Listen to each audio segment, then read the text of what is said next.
नमस्ते दोस्तों, मैं आपका बड़ा भैया और को आज फिर से आपके सामने आ गया हूँ पीरियोडिक प्रॉपर्टीज ऑफ एलिमेंट्स के चैप्टर में पढ़ाने के लिए। तो उससे पहले आपसे पूछ लूँ कैसे हैं आप सब, how you all are doing in your life, hope you all are doing well. ठंड काफी पड़ गई यहाँ पे, तो चलिए बातें बहुत हो गई, आ जाते हैं टॉपिक पे। जैसा दोस्तों आप लोग जानते हैं, मैंने अपने पहले 2 लेक्चर में आपको बता दिया था कि different form of periodic table क्या थी, डिफरेंट साइंटिस्ट ने क्या क्या कहा था। दोस्तों दूसरे लेक्चर में मैंने आपको कहा था कि कोई भी आपने रैंडम एक एटॉमिक नंबर दे दिया गया है तो उसको कैसे आप देख के बताएंगे कि कौन से ग्रुप का है, कौन से ब्लॉक का है, कौन से पीरियड का है। उसके बाद मैंने आपको डिस्कस किया गया था कि आप कैसे बताएंगे कौन सा रेडियस सबसे ग्रेटर होता है, वैंडरवाल रेडियस ज्यादा बड़ा होता है, कोवैलेंट ज्यादा बड़ा होता है, कि क्या मेटालिक रेडियस बड़ा होता है। इसकी मैंने कुछ ट्रिक्स बताई थी और लास्ट में मैंने दोस्त प्रीवियस ईयर के क्वेश्चन कराए थे। तो आज मैं आपको जो कराने वाला हूं दोस्तों, आज के लेक्चर में मैं आपको बताऊंगा कि एटॉमिक रेडियस की वेरिएशन डाउन द ग्रुप कैसे वेरिएशन होती है, अलोंग अ पीरियड कैसे वेरिएशन होती है, इसकी क्या एक्सेप्शंस होती है दोस्तों। और इसके बाद जो मैं आपको बताने वाला हूं आज, वो है कि आपको कुछ प्रीवियस ईयर के क्वेश्चंस कराऊंगा, क्योंकि लेक्चर तो आपको हर जगह मिल जाएगा दोस्तों, लेकिन क्वेश्चंस बहुत इंपॉर्टेंट है। तो चलिए मेरे साथ बने रहिए वीडियो पे, बहुत मजा आने वाला है आगे में। चलिए कंटिन्यू करते हैं। तो दोस्तों अब मैं आपको बताने वाला हूँ कि एटॉमिक रेडियस जो है इसकी वेरिएशन कैसे होगी। तो वेरिएशन में दोस्तों पहला केस होता है अलोंग ए पीरियड, मतलब अगर आप दाएं से बाएं तरफ जा रहे होंगे, दाएं से बाएं तरफ अगर जा रहे होंगे तो किस तरह से वेरी करेगा। तो सिंपल सी बात पहले मैं बता दूं कि आप लेफ्ट टू राइट जा रहे होंगे तो एटॉमिक साइज जो है, एटॉमिक रेडियस जो है ये डिक्रीज करने वाला है। लॉजिक मैं आपको अभी बताने वाला हूँ और इसकी एक एक्सेप्शन भी है, ये तो मैं आपको बताने वाला हूँ। तो आप देख लीजिए, आपको इससे पहले मैं कॉन्सेप्ट समझा देता हूँ कि न्यूक्लियर चार्ज आप समझेंगे क्या है। न्यूक्लियर चार्ज जैसा मैं आपको यहाँ पे लिख दूं, न्यूक्लियर चार्ज ये होता है equals to number of protons. तो क्या होता है भैया, नंबर ऑफ प्रोटॉन से क्या संपर्क है। देखिए दोस्तों, आप लेफ्ट से राइट जा रहे हैं, 2 1 2 2 2 3 2 4 2 5 2 6 2 7 2 8, तो क्या हो रहा है दोस्तों, नंबर ऑफ प्रोटॉन्स लेफ्ट से राइट जाते समय इंक्रीज कर रहे हैं। तो जैसे कि नंबर ऑफ प्रोटॉन्स हमारे इंक्रीज कर रहे हैं तो न्यूक्लियर में चार्ज ज्यादा बढ़ रहा है। तो आपको मैं एक साधारण सा एग्जांपल से मैं यहाँ समझा देता हूँ, यहाँ कोने में मैं आपको समझा देता हूँ कि एक प्रोटॉन है, तो आप मान लीजिए प्रोटॉन के पास 3 इलेक्ट्रॉन है, ये न्यूक्लियस के पास 3 इलेक्ट्रॉन है, यहाँ पे आउटर मोस्ट में यहाँ पे इलेक्ट्रॉन है, इसकी न्यूक्लियर चार्ज है इतनी, इसकी न्यूक्लियर चार्ज है 9 प्रोटॉन्स, यहाँ पे आउटसाइड में इलेक्ट्रॉन्स है, इलेक्ट्रॉन्स है, यहाँ पे आप मान लीजिए 4 है। देखिए दोस्तों, ये प्रोटॉन, ये जो nuclear charge, number of protons बढ़ने के कारण न्यूक्लियर चार्ज जो बढ़ रहा है यहाँ पे, इसके कारण क्या होता है, जितना इसका न्यूक्लियर का पॉजिटिव चार्ज बढ़ जाएगा दोस्तों, ये न्यूक्लियर जो आउटर मोस्ट इलेक्ट्रॉन को उतने ही फोर्स से अपने तरफ पुल कर लेगा।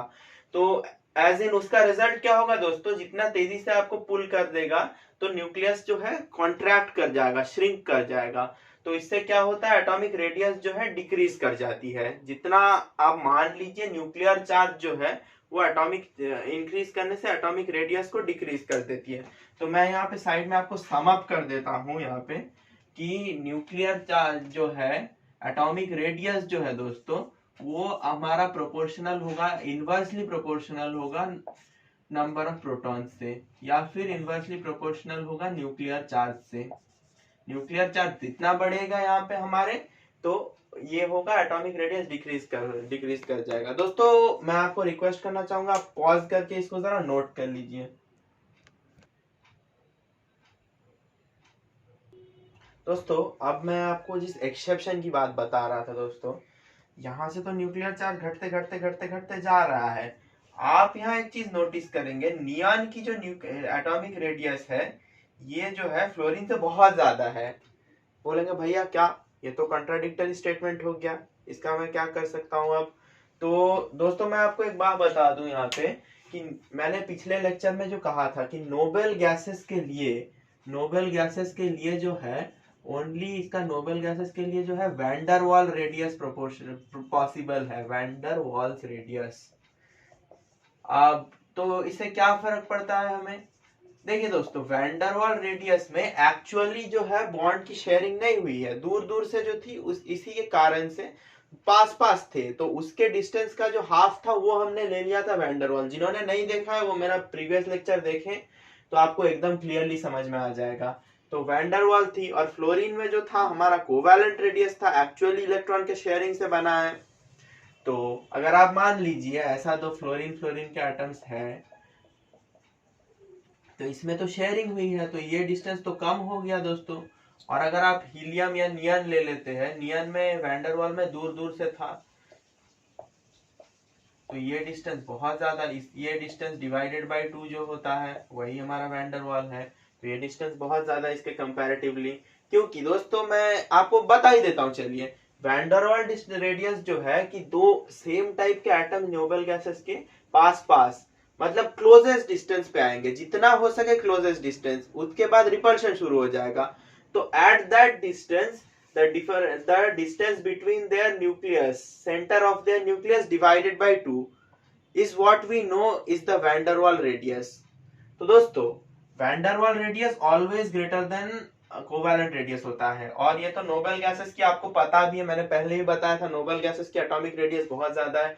तो पहला एक्सेप्शन यही हो गया हमारा कि फ्लोरीन का जो एटॉमिक रेडियस है वो बहुत कम क्यों है नियन से। तो ये आप समझ गए यहाँ पे। तो दोस्तों इसे पॉज करके जरा इसे नोट कर लीजिएगा। चलिए दोस्तों, अब दूसरा वेरिएशन का कंडीशन हम देखते हैं। आगे की एक्सेप्शन मैं आपको वीडियो के आगे चलते बताने वाला हूँ दोस्तों। तो अब आप देख लीजिए कि डाउन द ग्रुप क्या होता है दोस्तों। डाउन द ग्रुप क्या होता है भैया? डाउन द ग्रुप मतलब टॉप टू बॉटम, ऊपर से नीचे दोस्तों। तो भैया एग्जांपल लीजिए एग्जांपल लीजिए। है ली ना की रब से फरियाद। याद होगा पहले ही वीडियो में मैंने बताया था, hydrogen, lithium, sodium, potassium, rubidium, cerium, francium, हेलिना की रब से फरियाद। दोस्तों देखिए, डाउन द ग्रुप जब हम जाते हैं ना दोस्तों, तो एक टर्म आपको जो मेंशन करना पड़ेगा, नंबर ऑफ शेल्स।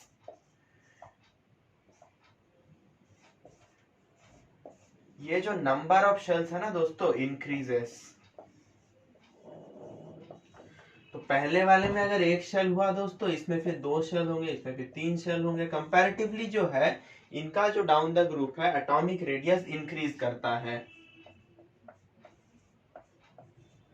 अब आप लोग में से जिन्होंने आगे पढ़ के रखा होगा बोलेंगे ग्रुप 13 का बताइए, इनर्ट पेयर इफेक्ट में जो एल्यूमिनियम और गैलियम का जो एक्सेप्शन होता है। तो दोस्तों आप चिंता करने की जरूरत नहीं है, वो आपको मैं आगे बताने वाला हूँ।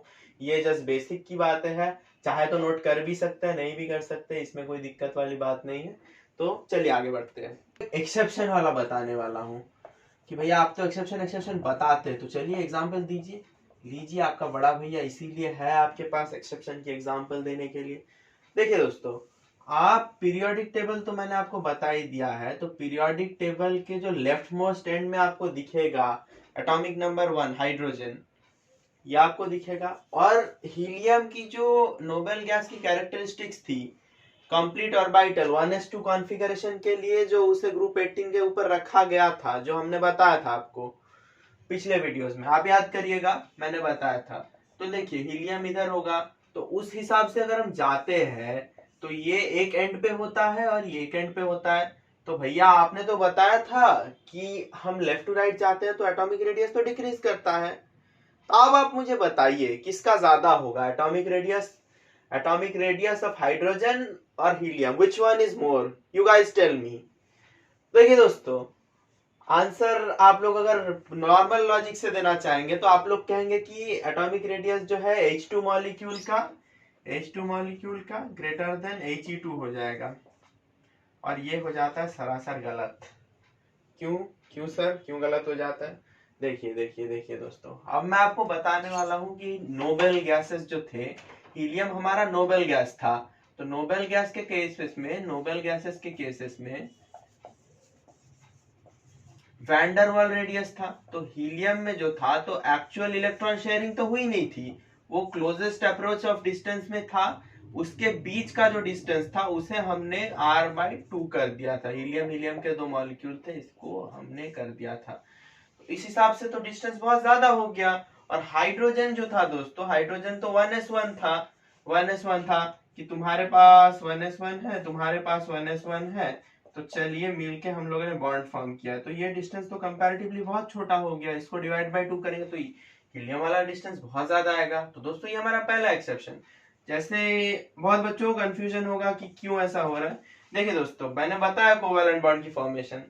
तो सपोज आपको आपको लगाना है एक एक एक ये खरीदना है, सोचिए क्रिकेट बैट खरीदना है आपको। दो दोस्तों के बीच आपको पैसे लगाने हैं, आपके पास उतने पैसे शायद है नहीं उस मोमेंट में। तो दोस्त बोलेंगे कि भाई देख, मैं 1000 दे रहा हूं, तू 1000 दे, और बैट जिसको जब जरूरत होगा ये यूज कर लेगा।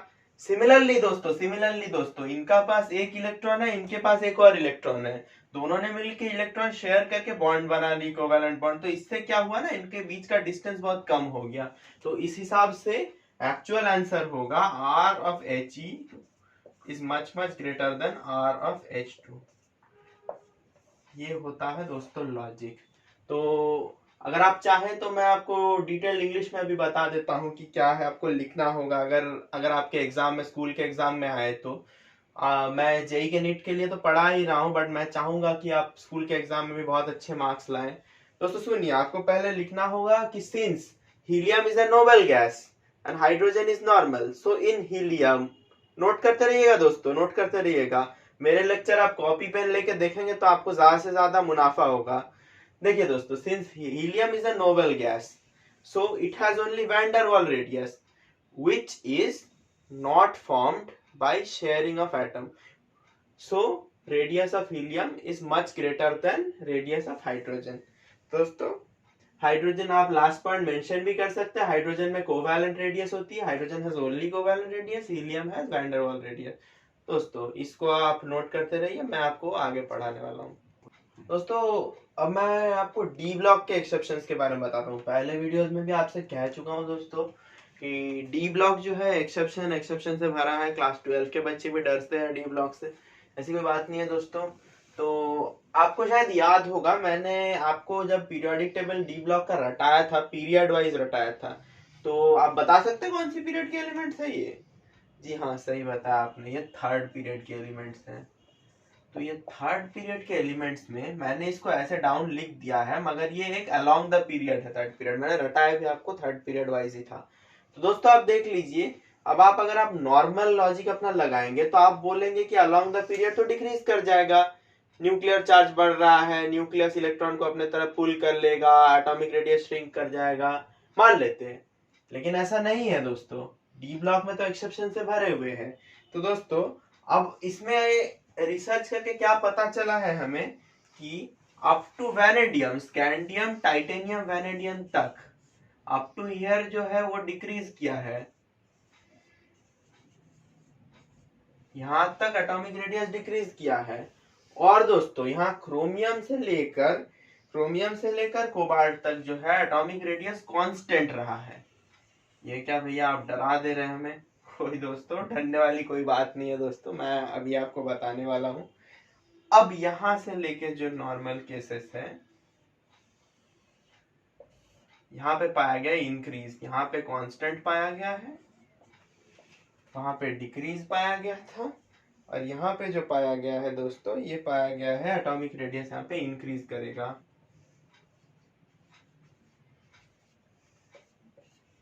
सर लॉजिक बताइए, हमें बड़ा कंफ्यूजिंग लग रहा है। दोस्तों आप एक काम करिए, पहले ना आप इसको पॉज करके जरा नोट कर लीजिए इनकी कॉन्फ़िगरेशंस वगैरह, तो जब मैं आपको समझाऊंगा आपको बहुत ही इंपॉर्टेंट लगेगा फिर, तो आप जरा पॉज कर लीजिए। तो चलिए दोस्तों अब मैं आपको बताने वाला हूँ। देखिए जब यहाँ पे है 3D1, 3D2, 3D3, तो दोस्तों ऐसे फील होगा 3D1, 2, 3। तो इस हिसाब के केसेस में दोस्तों जो इसका इलेक्ट्रॉन इलेक्ट्रॉन रिपल्शन है, नोट करिएगा दोस्तों, बहुत इंपॉर्टेंट पॉइंट है, जो इलेक्ट्रॉन और इलेक्ट्रॉन का जो रिपल्शन है ये आपका मच लेस देन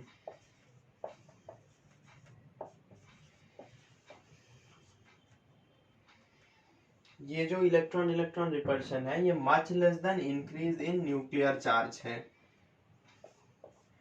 क्या सर जरा कम हमें बताइए। तो दोस्तों मैंने आपको कहा था कि नंबर ऑफ प्रोटॉन्स जब बढ़ रहे थे तो न्यूक्लियर चार्ज बढ़ रहे थे हमारे, उस हिसाब से क्या हो रहा था, न्यूक्लियर चार्ज जब बढ़ रहा है आउटर इलेक्ट्रॉन को खींच ले रहा है न्यूक्लियस अपनी तरह। तो न्यूक्लियर चार्ज का जो इंक्रीज का इफेक्ट है ये यहाँ पे इलेक्ट्रॉन इलेक्ट्रॉन रिपल्शन से बहुत ज्यादा है, तो यहाँ पे इसे कोई इफेक्ट नहीं पड़ रहा है। तो इस हिसाब में रेगुलर डिक्रीज हो रही है अप टू वैनेडियम, स्कैनेडियम स्कैंडियम से लेके वैनेडियम तक रेगुलर जो है डिक्रीज हो जा रही है। तो समझ में आया होगा आपको लॉजिक। तो मैं आपको अब सेकेंड वाला बताने वाला हूँ दोस्तों, इसको आप 1 मिनट के लिए नोट करिए, मैं पॉज नहीं करने को कहूंगा, जस्ट नोट कर लीजिए इधर में। तो आई होप आप लोगों ने नोट कर लिया होगा। अब देखिए दोस्तों, क्रोमियम से लेकर, अब जब क्रोमियम से लेके कोबाल्ट तक आप जाते हैं दोस्तों, 3d5 3d6 3d7, तो देखिए 4 5 यहाँ पे हो गया, 6 हो गया, यहाँ पे हो गया, 7 हो गया। यहाँ पे देखिए दोनों फैक्टर्स का जो इफेक्ट है वो डोमिनेट करता है दोस्तों। देखिए यहाँ पे जो है न्यूक्लियर चार्ज, जो इंक्रीज इन न्यूक्लियर चार्ज है, न्यूक्लियर चार्ज ये आपका एक्यूरेट लैंग्वेज में होगा कंपीट्स विथ,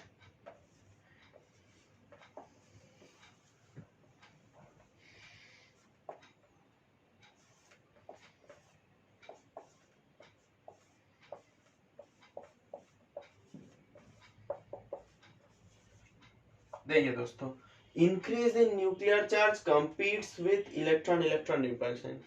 भैया क्या मतलब है इसका, देखिए दोस्तों यहाँ पे जो है, यहाँ पे 3d5 3d5 3d6 3d7, तो बहुत सारे इलेक्ट्रॉन्स के कंजशन हो जा रहे हैं, तो इलेक्ट्रॉन इलेक्ट्रॉन में ना रिपल्शन हो जा रहा है। जैसे आप अगर एक सीट में, ट्रेन की एक सीट में 4 जन की बैठने की जगह है, वहां पे अगर आप 10 जन को बैठा देंगे, धक्का धक्की होगा, कोई बाहर फेंका जाएगा, कुछ ना कुछ होते रहेगा दोस्तों। तो उस हिसाब से देखिए दोस्तों, जब इलेक्ट्रॉन इलेक्ट्रॉन रिपल्शन है, ये जो न्यूक्लियर चार्ज के इंक्रीज का इफेक्ट था दोस्तों, और ये जो ये है इफेक्ट है, दोनों एक दूसरे से कंपीट करके एक दूसरे को नलीफाई कर दे रहा है। तो इसलिए ना यहाँ पे साइज इंक्रीज हो रहा है, ना यहाँ पे साइज डिक्रीज हो रहा है। तो आई होप लॉजिक क्लियर हो गया होगा कि यहाँ पे यहाँ क्यों कांस्टेंट रहता है, क्योंकि ये दोनों का इफेक्ट एक दूसरे को बैलेंस कर दे रहा है। तो दोस्तों आप इसे नोट कर लीजिए। देखिए दोस्तों, अब मैं आपको जो बताने वाला हूं कि अब आप लास्ट वाले देखिए, निकल से लेके जिंक तक क्या इफेक्ट हुआ, क्यों ये इंक्रीज हो गया। आपने तो कहा था अलॉन्ग ए पीरियड डिक्रीज करेगा, तो इसके बावजूद क्यों ये इंक्रीज हो गया। देखिए दोस्तों, जब आप 8 इलेक्ट्रॉन भरना शुरू करेंगे, 10 इलेक्ट्रॉन भरना शुरू करेंगे, तो क्या होगा, देखिए 5, ये देखिए 8 इलेक्ट्रॉन यहाँ पे आ चुके हैं। तो यहाँ पे क्या है, बहुत ज्यादा इलेक्ट्रॉन आ गए। अब आप 4 जन की सीट में 12 14 जन को बैठा दे रहे हैं, तब तो बहुत ज्यादा धक्का मुक्की हो जाएगा दोस्तों। तो यहाँ पे जो इफेक्ट है हमारा, यहाँ पे उल्टा हो रहा है दोस्तों। यहाँ पे इलेक्ट्रॉन इलेक्ट्रॉन रिपल्शन जो है वो डोमिनेट कर जा रहा है। तो इलेक्ट्रॉन इलेक्ट्रॉन रिपल्शन जो है वो much more than effect of increase in nuclear charge है। न्यूक्लियर चार्ज के बढ़ने से भी बहुत ज्यादा इफेक्ट आ रहा है।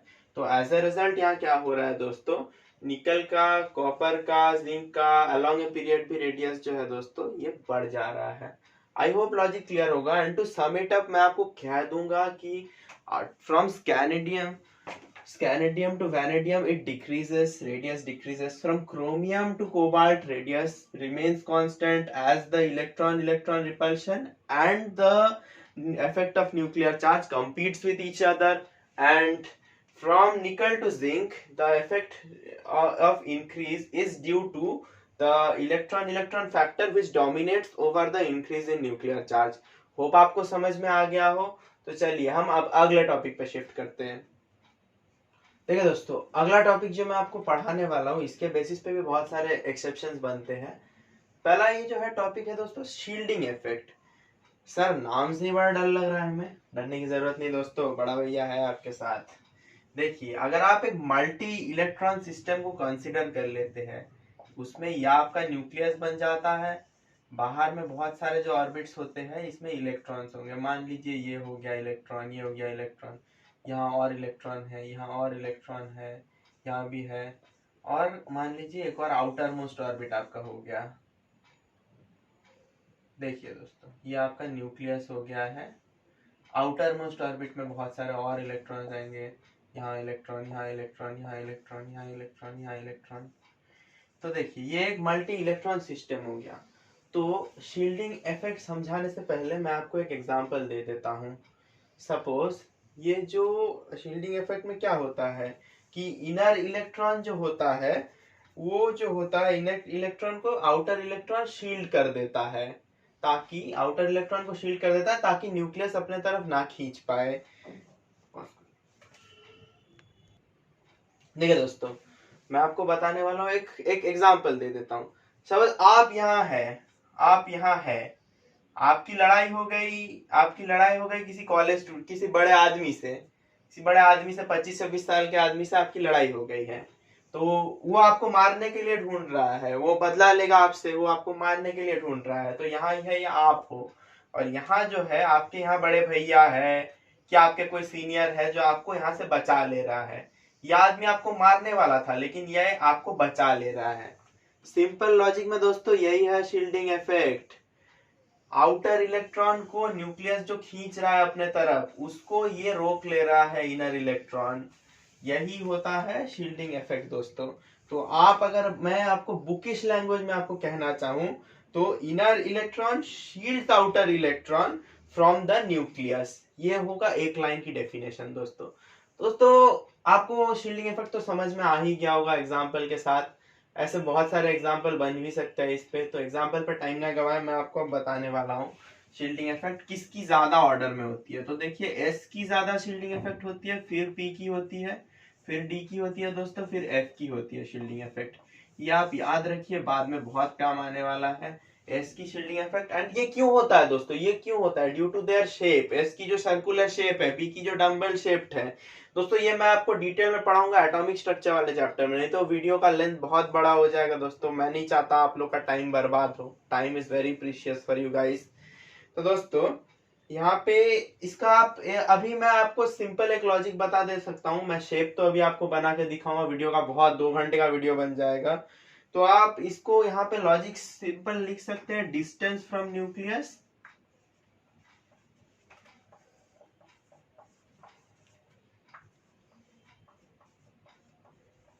पहला रीजन हो गया।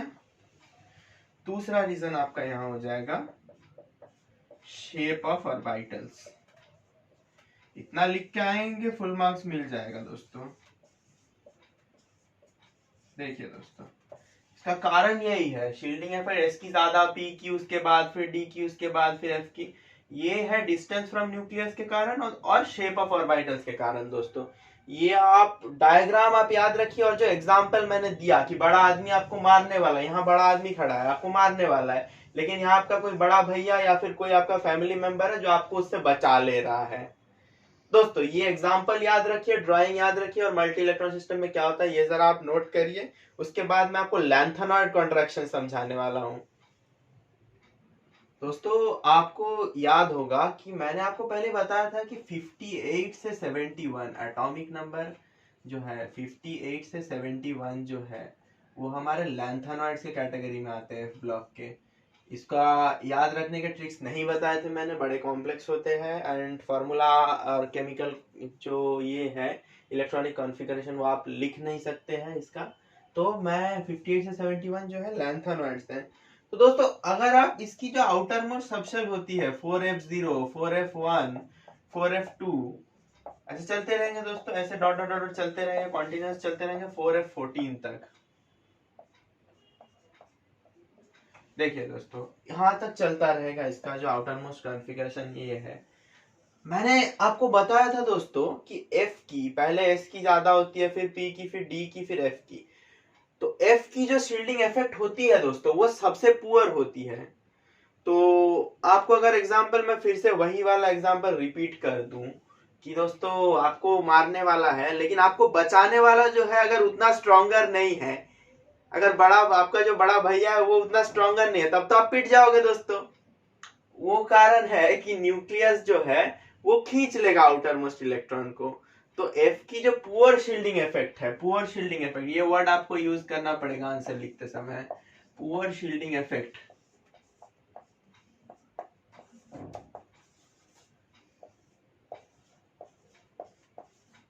इसके कारण दोस्तों आउटर मोस्ट इलेक्ट्रॉन जो है दोस्तों वो खींच ले रहा है, आउटर मोस्ट इलेक्ट्रॉन को खींच लिया जा रहा है न्यूक्लियस के तरह।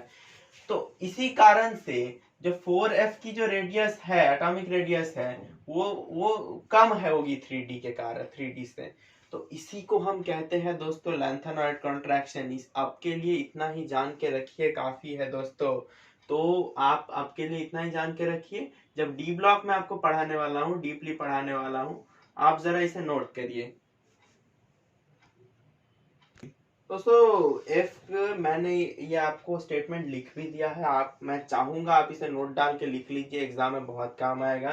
कि F has poor shielding effect, it can not shield the outer electron from the nucleus, so outer electron will be attracted towards the nucleus, as a result atomic radius will decrease। यही है हमारी shielding effect, यही है lanthanoid contraction दोस्तों, इसमें कोई नई चीज नहीं है। तो इसकी मैं आपको एग्जांपल्स देने वाला हूं अभी, आप जरा इसको पॉज करके जरूर नोट करिए दोस्तों। ये दो एक्सेप्शन आप देख लीजिए डी ब्लॉक के, बहुत बार कई बार जेईई मेंस में सवाल इससे आ जाता है। अब मुझे बताइए, अगर थर्ड फोर्थ फिफ्थ पीरियड का मैं बता दूं, टाइटेनियम, जिक्रोनियम और हैफनियम का, आप इसमें बताइए ऑर्डर, एटॉमिक रेडियस का ऑर्डर क्या होगा। आप लोग अपने में पॉज करके ट्राई करिए, मैं 5 तक गिनूंगा, 1 2 3 4 5। चले देखिए, इसका ऑर्डर आता है टाइटेनियम, जिक्रोनियम,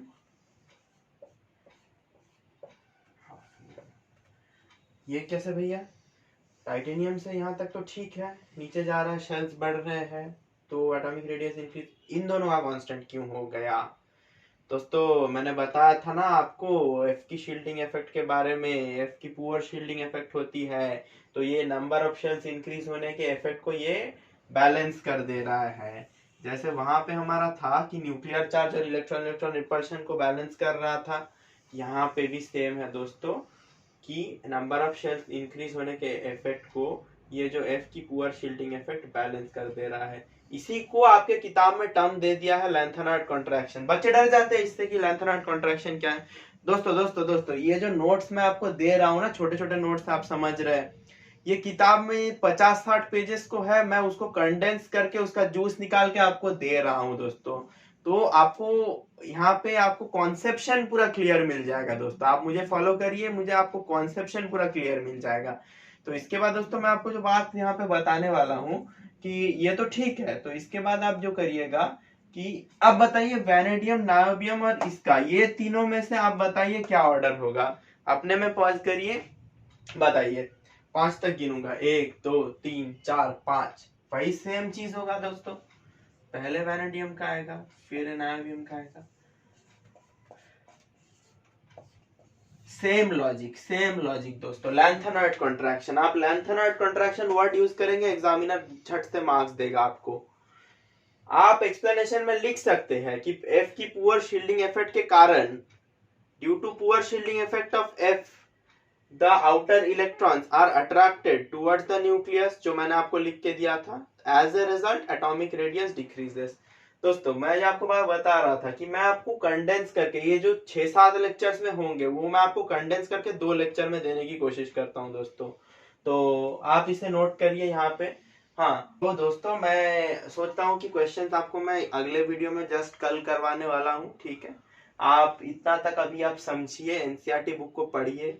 मैं आपको बता देता हूँ कि एनसीईआरटी बुक को पढ़ने का तरीका कैसा होता है दोस्तों। पहले आप लेक्चर्स देखिए, पहले आप समझ लीजिए, या फिर आप पहले प्रदीप जो बुक है या फिर आप जो भी रेफरेंस बुक फॉलो करते हैं उसको आप पहले लीजिए, वहां के एग्जाम्पल्स को आप सॉल्व करिए, तब जाके आपका कॉन्सेप्शन क्लियर होगा। उसके बाद देखिए, बोर्ड में लिखे, चाहे जेईई मेंस में लिखे, चाहे नीट में लिखे, एनसीईआरटी दोस्तों बाइबल बुक होता है, तो एनसीईआरटी आपको करके जाना ही जाना है। उसके बाद आपको हर एक बुक के पीछे एनसीईआरटी के क्वेश्चंस के जो सोल्यूशंस है वो आपको मिल जाएंगे दोस्तों। तो वो आपको जरूर करके जाने, आपके स्कूल एग्जाम हो गए, जेईई मेंस हो गए, वहां तो आने ही वाले। उसके बाद आप जो जेईई मेंस की कोई बुक करते हैं कि कोई भी जो आप प्रैक्टिस के लिए कोचिंग इंस्टीट्यूट का जो आपका मटेरियल है वहां आप करिए, कुछ भी आप क्वेश्चंस करिए दोस्तों, वहां आप पहले एनसीईआरटी खत्म करने के बाद जाइए, तब जाके आप देखिएगा, आप इस मेथड को फॉलो करिए, आप बोलेंगे भैया थैंक यू, बहुत फायदा हुआ है। तो चलिए दोस्तों, इसी के साथ